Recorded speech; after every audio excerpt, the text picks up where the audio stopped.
Good morning, everybody. Thank you for joining us for today's Small Business Boot Camp. I'm Robert Theobald, Small Business Ombudsman and Vice President of Small Business Services at the Arizona Commerce Authority. And we're glad to have you with us today. So one of the things we like to do as we start out is please post up in the chat where you are tuning in from. We like to see where our participants are from, and it's just a fun little thing to do. All right. Thank you, Heidi, from tuning in from Gilbert. All right. We got Hopi, Cholo,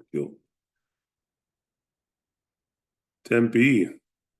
All right. We're spread out between Northern and Central. So excellent. Thank you for being with us. We appreciate you taking the time this morning to be with us. I know it is election day and making it busy for a lot of people. So if you haven't voted, get out and vote. Whichever way you're going to vote,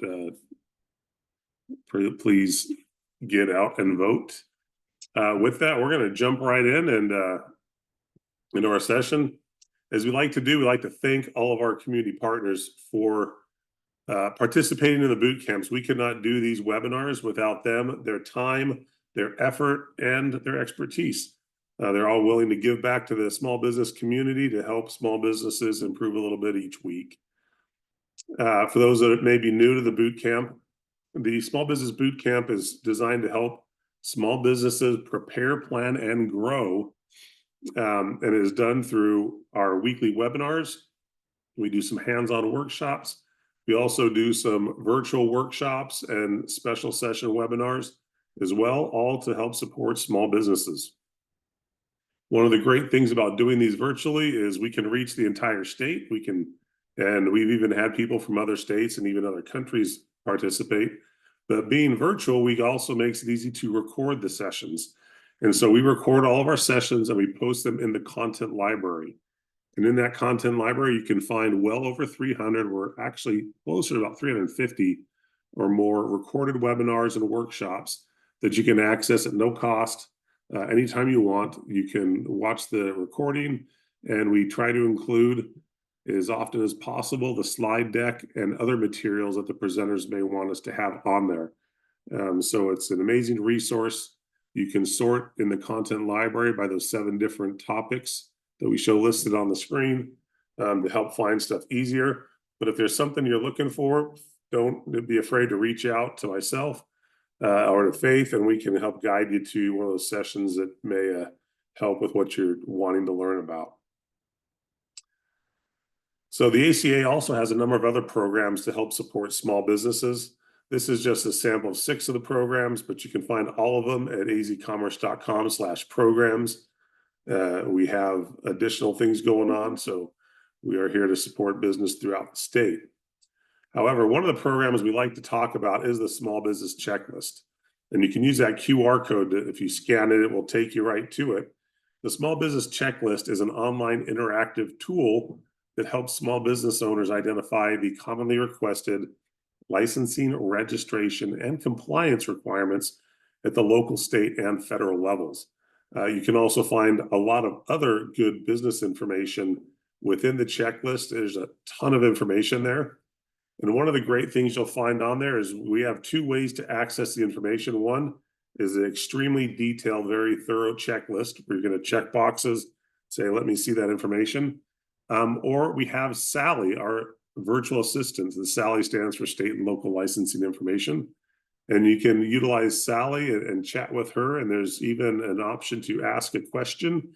And when you ask the question, it dives into the generative AI part of Sally that will pull the information directly out of our checklist to help you get the answers you're looking for. Feel free to give Sally a test run. We appreciate any feedback. We're always trying to help Sally be a better virtual assistant. So your feedback on there is helpful because we do review that on a weekly basis. So give the checklist a look and give Sally a try. We appreciate that.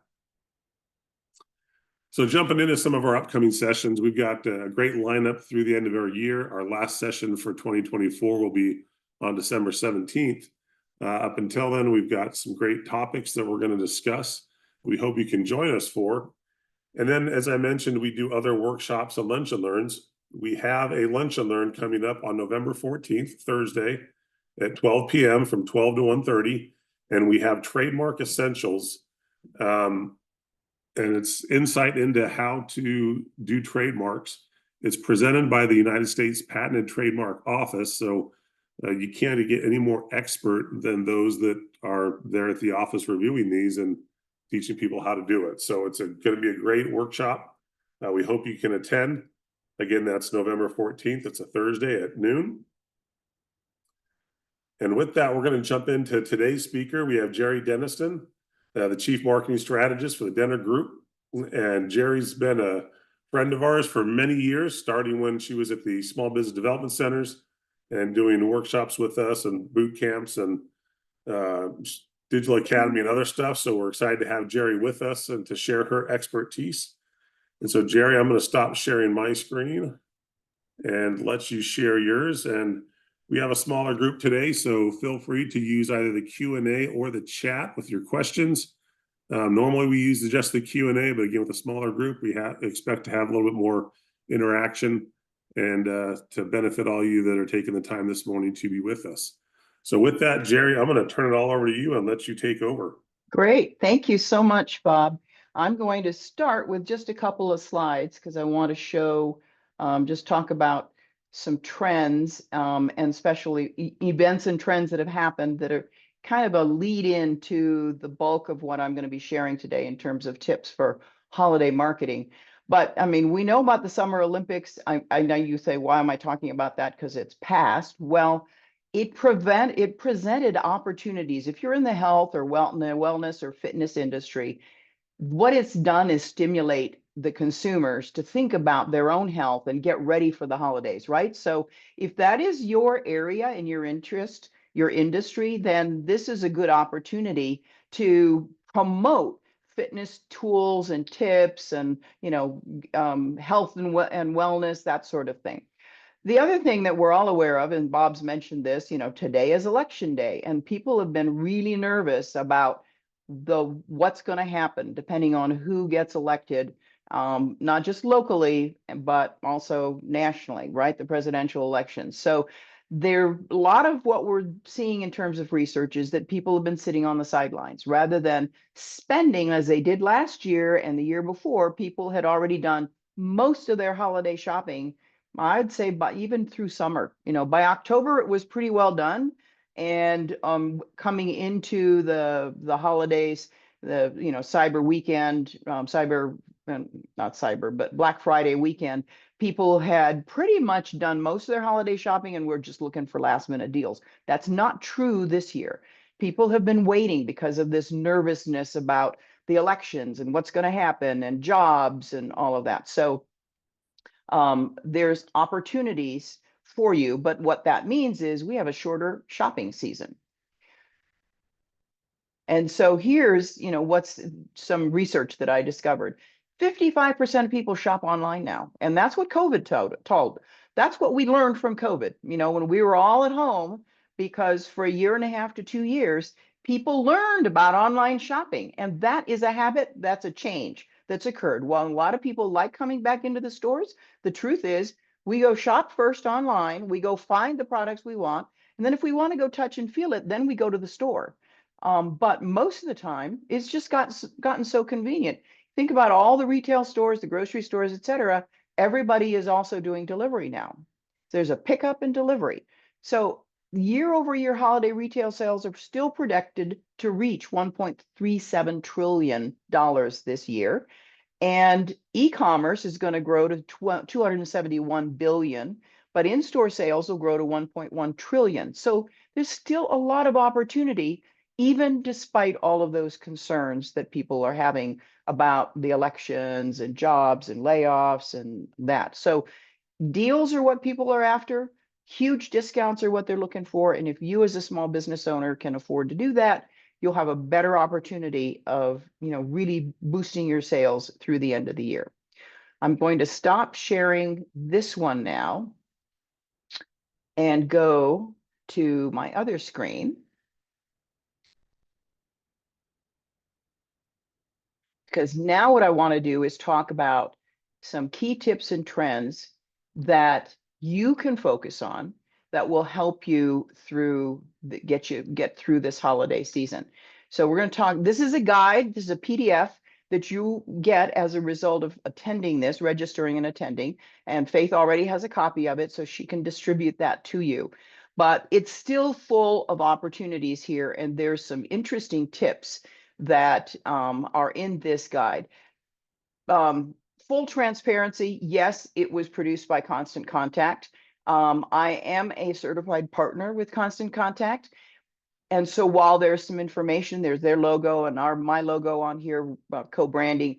This is not just about using Constant Contact. I just want to make that clear. These tips are applicable to you, regardless of what email marketing platform you might be using, whatever tools you're using. So let's start with some key dates here.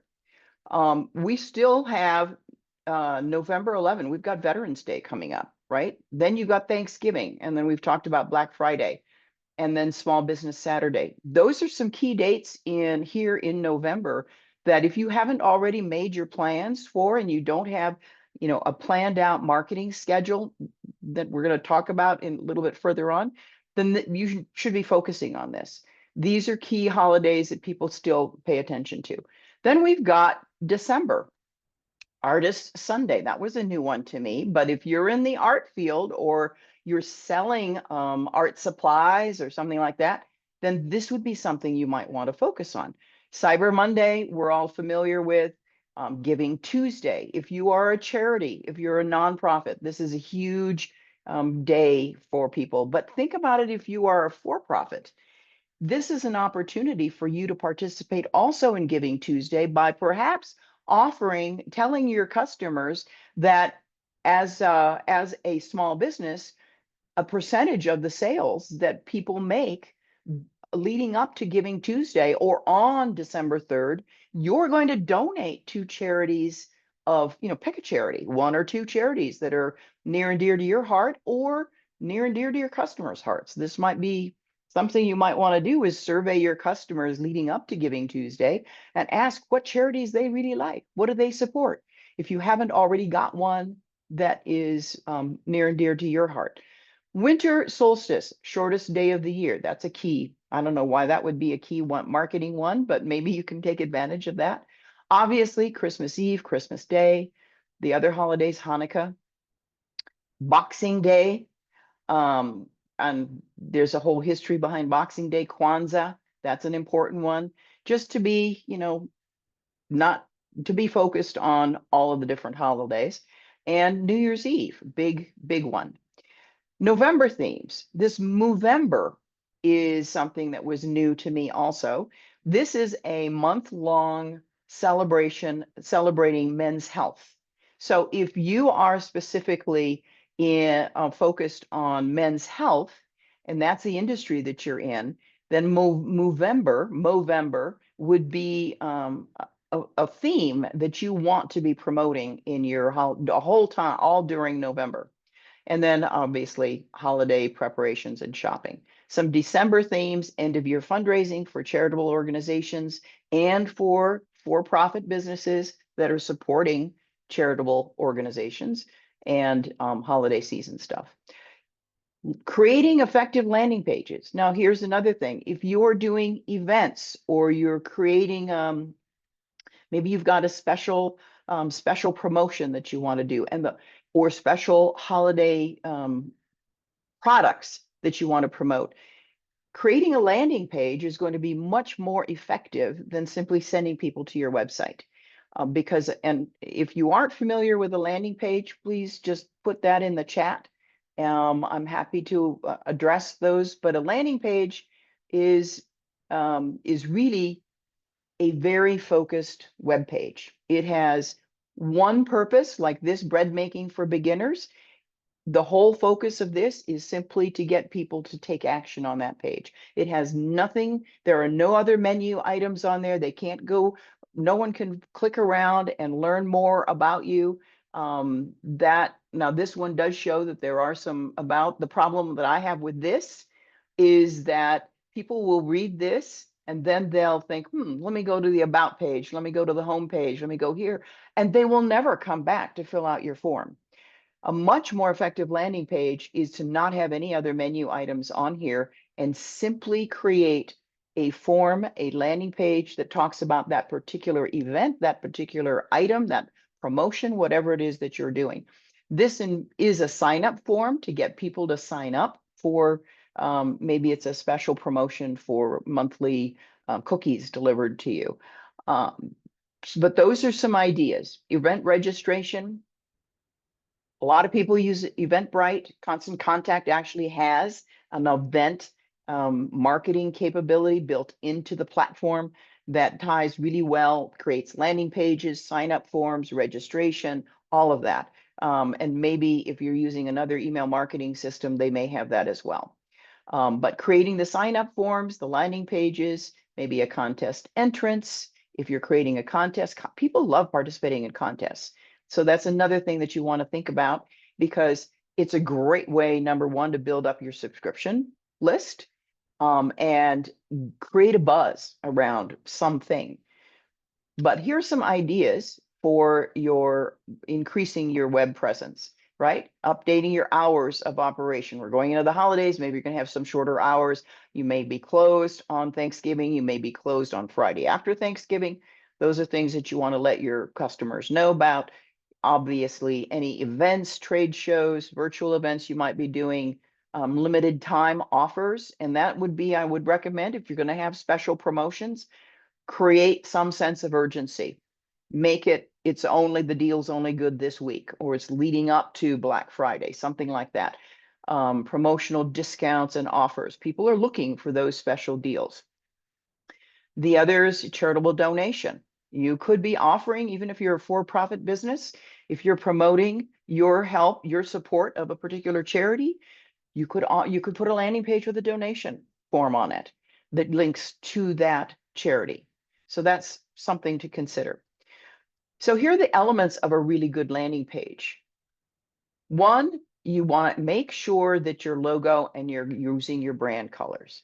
This is really critical. And the email marketing platform, if you're using that, or the landing page tool that you're using, should have a capability for you to actually select the correct colors. And I'm talking about the blue in your logo, or the green, or the red, or the orange. Not just don't guess at it. You can actually get the code. But you want to use your brand colors and your logo at the top of the page.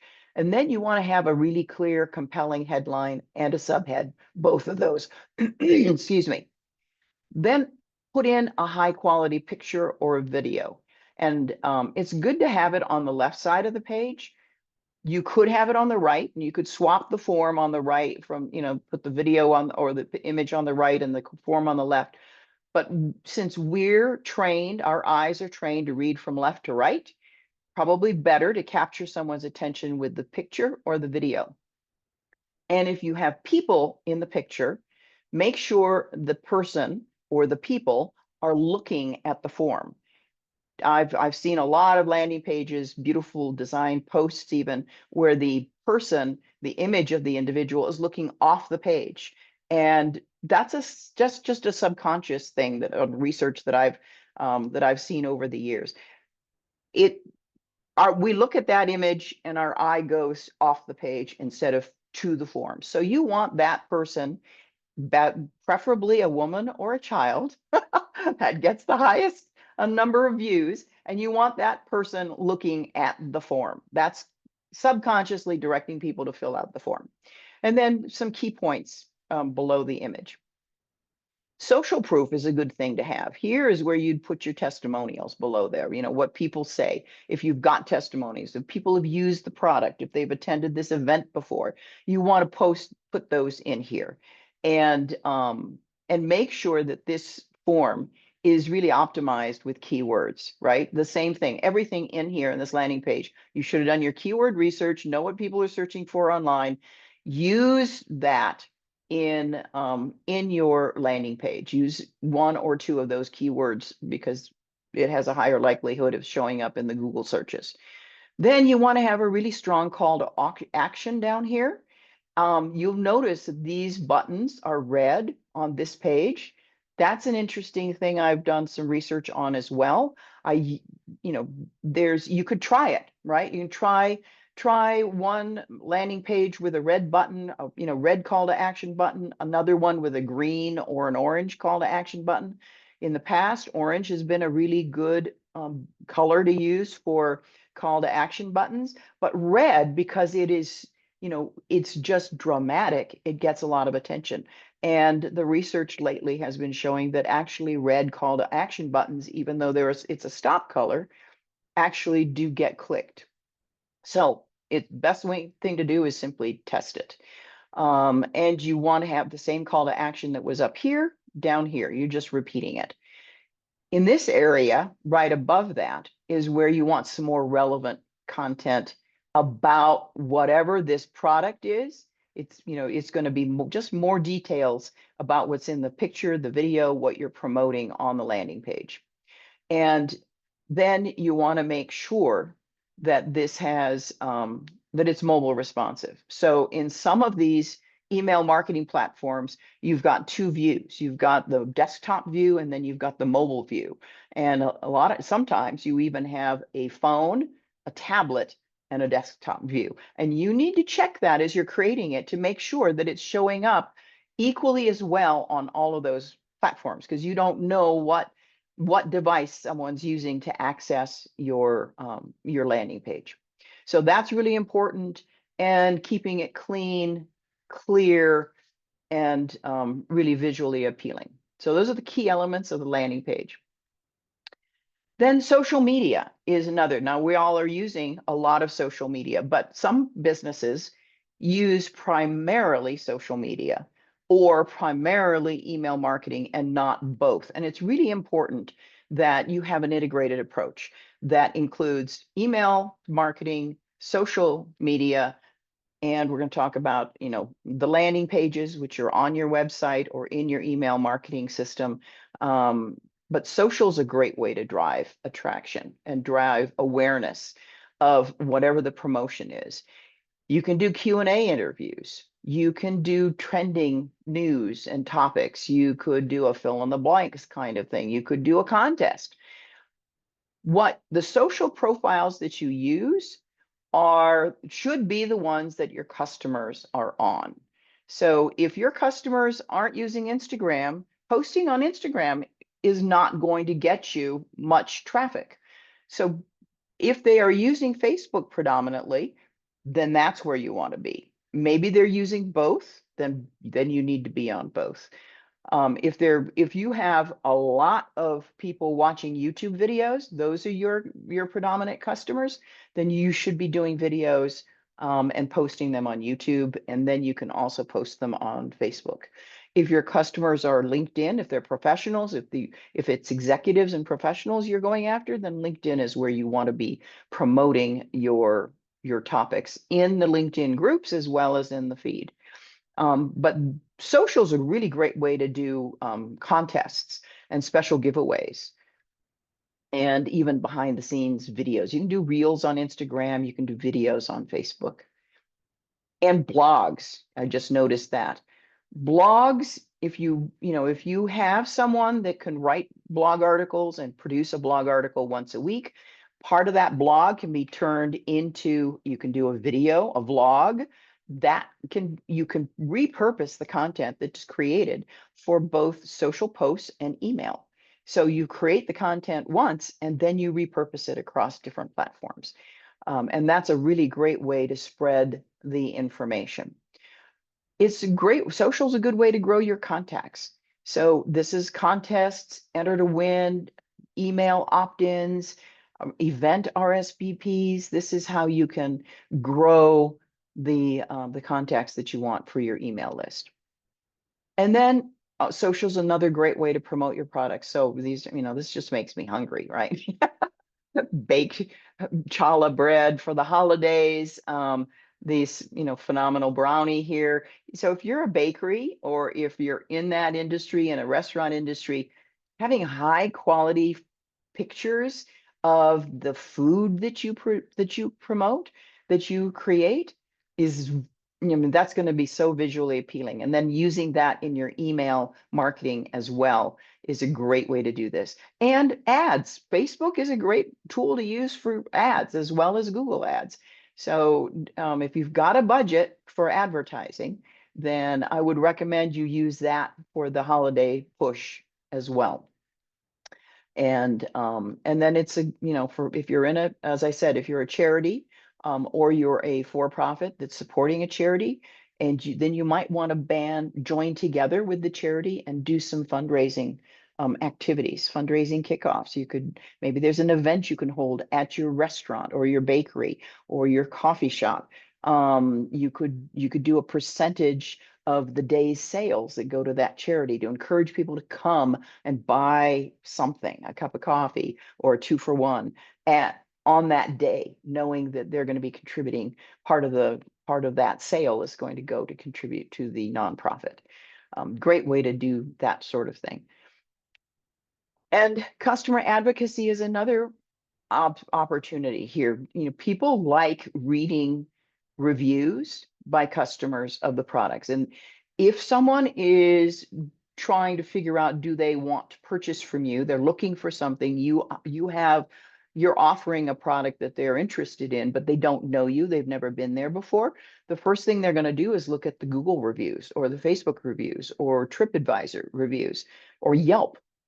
And they're going to see. And if you're posting on your website or on you're sharing an Instagram review that somebody did, like, maybe she bought your particular bread flour or something and baked all these cookies, or this gal, gingerbread muffin man, she bought all these gingerbreads and they're wonderful. And she's posting that on her Instagram page or her Facebook page. You want to share that, you want to comment on it, you want to get it over on yours as well. And this is going to help boost your sales. So think about how you can work with your customers, see what they're posting about you on their social posts, and then make sure that you're sharing it, commenting, liking, that sort of thing. User-generated content really gets a lot of attention, and people have more faith in user-generated content than they do, because it's a testimonial, than they do in just looking at a generic review or kind of trying to figure out if that's the right platform. This guide also gives you some special sizes for Facebook, TikTok, Instagram, YouTube, the different types of posts, profile photos, cover photos, and post images, for example. Now, if you're using Canva or your marketing designer is using Canva, then Canva automatically does the sizing for you. If you're not using Canva, if they're designing with Illustrator or one of the design tools like that, Adobe, then they've got to do the sizing, right? So these are the different sizes. Videos have to be a 1080 by 920 on TikTok. The newsfeed videos, duration, they're 3 minutes. Now, I know that TikTok has increased that a little bit. I think you can go longer than 3 minutes. But here's something to keep in mind. While the age on TikTok, the demographics have grown, instead of just being preteens and teens, they are getting into the age range of the 20-somethings and 30-somethings. They are just short little videos. And there's a lot of controversy about TikTok because it is a Chinese platform. There are a lot of educational institutions across the country that have banned it. And I know there's something in Congress. I don't know that that's gone through, but there is an effort to actually ban TikTok in this country. So just something to be concerned about. YouTube, you can do, that's an excellent place. YouTube is the second largest search engine in the world after Google. So YouTube is definitely something that you want to be using for videos. And in some cases, if you're embedding a video on your website, you may need to upload it to YouTube. So having a channel there with your brand and all of that would be important. And having playlists on YouTube would be important. It's a great way to use that along with your website, along with email marketing and social posts. just using an integrated platform and system for your marketing efforts. Instagram, Pinterest. This is a great time to be posting on Pinterest. The population on Pinterest, the demographics there are mostly women, but surprisingly about 40% men. And the other thing is that you've got different income levels too. You've got really high level income levels, which is, I would say, about 50% of the people that are on Pinterest. And then you've got the lower income levels on Pinterest, which is another 40 to 50%, and a mid-range, right? So, but most of the people on Pinterest tend to be buyers. They are predominantly women, but also men. Great place to post recipes, jewelry, interior design items, all kinds of visually appealing items on boards on Pinterest. And what we've found, what the research has shown with Pinterest, is that people go there and they're looking for deals and they're ready to buy. They're ready to pull out their credit card and make a purchase. That's not true with some of these other social sites, unless you're specifically on Facebook Marketplace, where people are looking for deals and ready to buy on Marketplace. But just on Facebook and on Instagram, Pinterest, that's not where you're going to find people ready to pull out their credit card and make a purchase. Pinterest definitely is. X, if that's an applicable platform for you, there's a whole lot of controversy there because of what Elon Musk is doing, is using it really as his own personal platform for what he wants. So there is a huge number of people, like I want to say about 500,000 people or more, that have left X and gone to another platform. I can't remember the name of it, but there is a brand new platform, social platform, that has been created, and they are getting flooded with former X subscribers. And it was started by a former Twitter executive and two former Twitter executives. So they have already, like in a month, generated 1 million subscribers. And most of those people have left X. I'm one of the ones that left X, by the way. I just don't like what Elon Musk is doing. Anyway, we won't go any further on that. If your demographics, your ideal customer is a professional or an executive, then LinkedIn would be the platform you want to be on. And you should have both a professional LinkedIn page for you personally, as well as a company LinkedIn page. And make sure those posts are different. One, you're going to post on your feed and in articles that are your opinion, right? This is an opportunity for you to use it as a blog and write articles, do posts on LinkedIn that are relevant to the kind of information your ideal customer is looking for. And on your company page, post things that are related to the company and the business. Because those will go hand in hand. One, they're looking for you as the executive, the business owner. What is it you're saying about what you like, what you know, what your interests, that sort of thing, and your knowledge and that you're sharing. And on the business side, they're looking to see what's the business talking about. More appropriate if you're a big corporation, but if you're a small business, you can still work those two hand in hand. You should have a banner and post images as well. And you can do videos on LinkedIn as well. So if you create a video on YouTube, you can post it on LinkedIn. Now, how often should you be posting on social? I'm going to stop right here because if you've got questions in the chat, I'm happy to address them as we go along. We don't have to wait till the end. So if there's something, Faith, feel free to interrupt me if there are questions along the way. But getting back to how often you should post, Facebook, 3 to 7 times a week. And so that 7 times would be every day. 3 to 7 times, if you can only do it 3 times a week, then I think Tuesday, Wednesday, Thursday tend to be the best days to post on Facebook, and probably around somewhere between 10 and 2. are the research that I've seen most recently. On YouTube, 2 to 3 videos per week is a good idea. I don't have the times in my head in terms of when to post on a video on YouTube. But if you can do short videos, that would be good. Like, 3-minute videos, 5-minute videos. Maybe do one video that is a longer video, a 30-minute video. People actually, if you've used the right keywords and you've got a compelling headline for that, people are sit there and they're looking for that information. They're doing research. They're going to look at your video, your 30-minute video. So you could do, 2 videos that are short promos for that, snippets of that, and longer one, and the third one is the long one. That would be one way to do that. Pinterest, 1 to 5 posts per day. So that's pinning a post to a board. Now talk about all of this, you think, oh God, this is overwhelming. I don't have time to do all of that. You don't actually have to create all the content. And I'm going to get into that a little further on here, but you should be sharing posts from other people. And that's the beauty about Pinterest, is you could find other posts that are relevant. They don't have to be on Pinterest.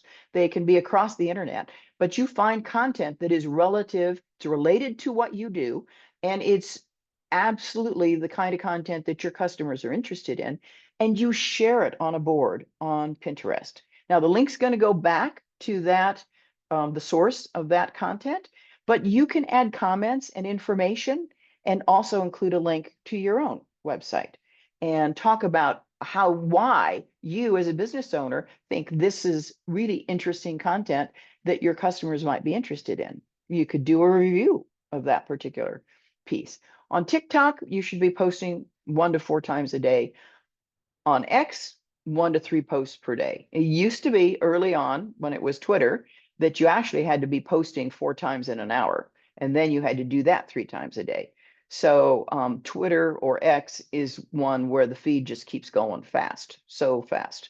And then Instagram, no more than 1 time per day. People really get annoyed if you're posting more than that, especially if you're doing reels or stories. 3 to 10 stories a day. I guess they want 3 to 10 stories a day, but the reels only about once a day. So that's something. And then on LinkedIn, 3 to 5 posts a week. LinkedIn is kind of curious. This is where you're going to find the professionals. So they're looking at LinkedIn sometimes 7 o'clock in the morning. So 7 to 10 is a good time to post something new. And then in the evening, actually, even 5 to 7 in the evening is a good time to post. And again, Tuesday, Wednesday, Thursday, good days. Although Mondays sometimes are good days for LinkedIn because people are just coming back after the weekend and they're checking LinkedIn to see, well, what's happened, what's new.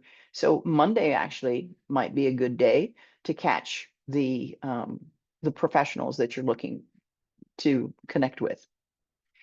And then here's some mixed guidelines. I was mentioning this before. There are different approaches to this. This 4-1-1 approach. Every 6 posts that you do on social, 4 should be non-promotional content. So you don't want to just be pushing out sales pitches, right? You want to be sharing content. 4 out of 6 should be the content that's of interest, that's just research data, that's relevant to your customers, relevant to the kind of business that you're in, related to that, but not promoting your website, not promoting your products, not promoting your services. Then the 5th one would be a soft sell, talking about your products and services related to maybe to the other posts that you've shared. And then the 6th one would be the hard sell. This is where you've got the landing page and you've got the sign up form and the contest that you're talking about. Whatever it is, it's a call to action post, right? But the other 5 are not. They're just sharing, especially those first 4, you're sharing content. So 80-20 rule, 80% of the posts, non-promotional content, useful and relevant to your target audience. And then 20% is your promotional content. The rule of thirds. This would be 1/3 of your posts promotional, another third non-promotional, but useful, and 1/3 to engage your audience. And engage is click on this link, register for the event, sign up, subscribe to our webinars, subscribe to our newsletter, that sort of thing. And this 5-3-2, relevant sources, created content, and engagement. That's what you're looking for. 5 posts from other relevant sources. So I said, you don't have to create all the content yourself. And this is where a tool like Buffer is really handy. I think Buffer is the tool. It's you can actually install it in your Chrome or your Firefox browser.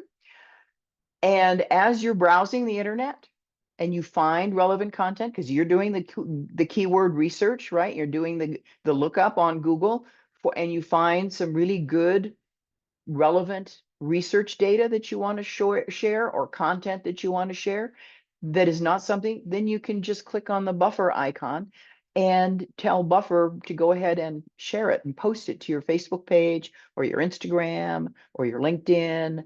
And you can tell Buffer, you post it when you think it's relevant, the best time to post. Buffer has daily algorithms that change, constantly updating that and so unless it is timely information that you want to share right now, it's possible that the day that you come across that and that you're sharing, Buffer may decide, well, next Tuesday is the best day to share this. So you can make a decision. I want to share it now, or I want to share it when Buffer says to. And that way you're building up a whole list of content using that Buffer app that is relevant content created by somebody else that shows up on all your social sites that you've connected to Buffer. It's a great tool to use that way. So if you haven't, it's buffer.com if you haven't come across that. Some email marketing ideas. So here we've talked about social media, right? Now we're getting into email marketing. And they work really well together. That's why I keep stressing you shouldn't just do one or the other, but social posts, ads, Google ads, Facebook ads, maybe even YouTube ads, LinkedIn ads, they're all doing advertising. Whichever are relevant to your target audience, those along with email, targeted email to your ideal customers, are going to be really more powerful than simply focusing on one tool. So you can use email to drive awareness about your holiday gift giving, about themed events that you're going to be doing, special gift ideas. Maybe they're not even, if you're doing ideas, here 15 ideas under $15. That's a great email to send out, even if those products aren't something you sell, right? The fact that you're promoting that, and then you also happen to have items under $15 in your store, that would be the out of the 6 posts, that would be the 5th one. You'd say, of those, those we also offer, right? It's a soft sell kind of thing. Last minute reminders. This is a great thing. Hey, have you done your last minute? Are you ready for Black Friday? Have you done your last minute shopping? If you're in the, if you're doing holiday baking, if you do the whole Thanksgiving dinner, if that's something that you do, are you all ready for Thanksgiving? Do you need any supplies? Right? Those would be great tips to offer for driving awareness. If you're promoting a special product or a service, then email is a great way to do that because you can spend more time on the email. You can really provide a lot more content rather than just promotional. You can give more information, do free shipping offers, early bird pricing, holiday gift packages. There's a whole bunch of ideas here. And customer advocacy. These are personalized gift ideas. So if you have, hopefully you're able to look at your customer base and see which customers are repeat customers versus ones that are just, single, they bought once, they haven't come back, right? Your repeat customers, you might want to offer a special promo. There's a day, right? We're going to do a BOGO offer on Black Friday, but because you're a special customer, on on Wednesday before Thanksgiving. I wouldn't do it on Thursday because Thanksgiving is family day. Everybody's busy sharing with the family, but maybe on Wednesday before Thanksgiving or Tuesday, leading up to Black Friday, you give your best customers special opportunity for the sales, right? You start the sale on Monday and it's only available to those best customers. Then it's available to everybody on Black Friday, but they get a jump on it. That would be customer appreciation, holiday preview sale. Maybe it's personalized gift ideas. You can look at what they purchased in the past. Maybe you see that you've got predominantly women, they like certain types of jewelry, and you do a personalized post and personalized email to them saying, hey, notice that you bought these, wondering if this might be something you'd like. That's a great way to really target your customers, segment your list, and use email for that purpose. So the focus of this emails, you want to create emails that really attract attention, right? So first, the headline is the most important, the headline and the subhead, because that's what's going to get them to open your message in their inbox. And so think about what you're trying to accomplish, and that headline should be talking about that. And then the message to them is really all about the reader. It's not about you. It's really about why would they care? Why should they open this? What's in it for them? When you write that message, it's got to be what's in it for them, not what's in it for you. And then the call to action. How can they find it? How can they get it? What do they need to do in order to take some action? And these are some subject line ideas. You want to avoid spammy headlines. You want to, there's a whole list of words you need to avoid. Free is one. You don't want to use anything that sounds like it's junk mail, because that's going to simply get blocked. It's now or never, save now, at. That's a good one. Good times, good cheer, great offers. You could use AI, and a lot of email marketing tools now, and Constant Contact's one of them, have AI built in where you can actually use their platform to generate the headlines and actually write the message body. You just tell it, give it a few prompts and tell it what it is, what's the purpose, what you're trying to accomplish, and then what's the tone of voice that you want. I mean, Constant Contact has a really great tool for doing that. I don't know about the others, MailChimp or MailerLite or some of the other tools, because I haven't explored that. But here's some promotional headlines to use.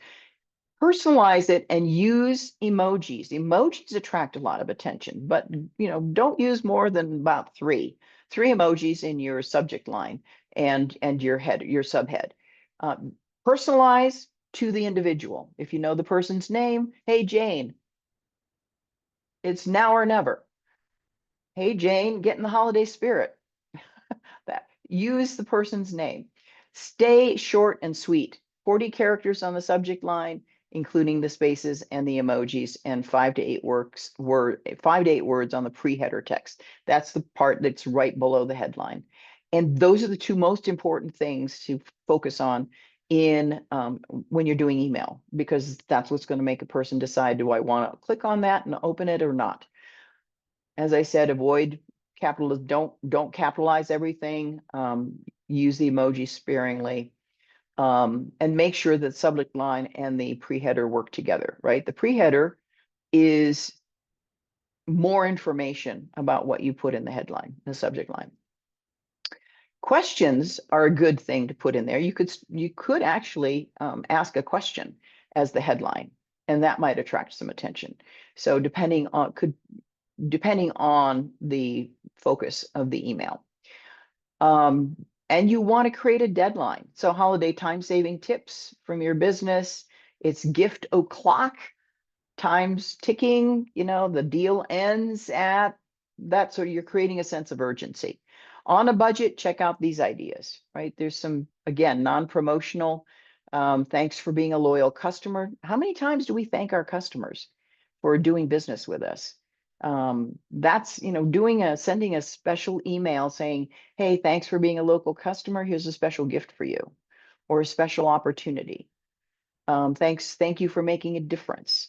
Rather than simply having it as a thank you form that shows up after they've made the donation, or a thank you form that shows up after they've made the purchase online, send them a personalized email from you, the business owner. It can be written by somebody else, but it's from you and it's personalized. So that's going to go a long way for that person, make them feel warm and fuzzy, want to do business with you again, and also recommend you to their friends, which is what you want. Try A/B split testing. This is where you send, some emails to one segment of your list. This one email, you send a different email. We send the same email with one slight change to the B list of segments. So you might make a change in the color. Maybe it's the headline color. Maybe it's the call to action button. Maybe it's the picture that's on the email. One change. You send one email one way and you just modify that email. Like I said, the color of the headline, the color of the call to action button, the video or the image that you're using, and test those and see which one pulls, which one attracts more attention. And then because that's going to tell you, you may have to do it several times and make, one change each time and send and test that. But this is going to tell you what subject lines are working well, what videos or pictures are working well, what colors are attracting more call to action, more action, right? So that's an excellent tool to use. And then designing a holiday email for conversions and personalization. It looks like we're beginning to run a little bit close to the time. So I'm going to kind of go through this more quickly because we're only halfway through.